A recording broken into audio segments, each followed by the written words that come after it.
Hi, health teachers. If you remember choose your own adventure stories from when you were younger, you'll totally get this idea.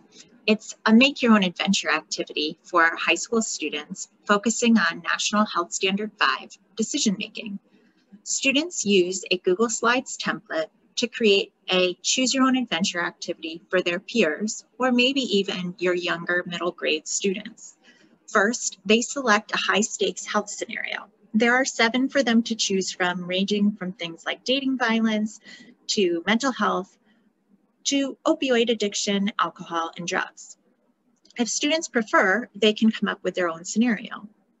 Next, they move on in the template, filling in the scenario they've chosen, coming up with possible options, different decisions they could make given that scenario, and then predicting the outcomes.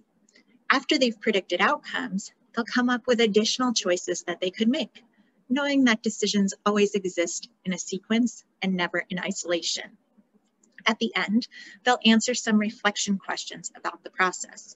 What choices would they recommend others make to stay safe and healthy given this scenario? How could they know that they made a healthy choice? And if someone needed more information on this topic, where could they get it? When they finish, they delete the first 6 introductory slides and submit. You can grade their work using a standards-based checklist like the one you see on the screen. Students who have met the requirements of the assignment have created something that you can use in your classroom. Let me show you how this works. So now that you have taken a look at student work, you can share these choose your own adventure activities with your high school students, or like I said, your younger students. They'll read the scenario and use the arrows to navigate this decision-making matrix.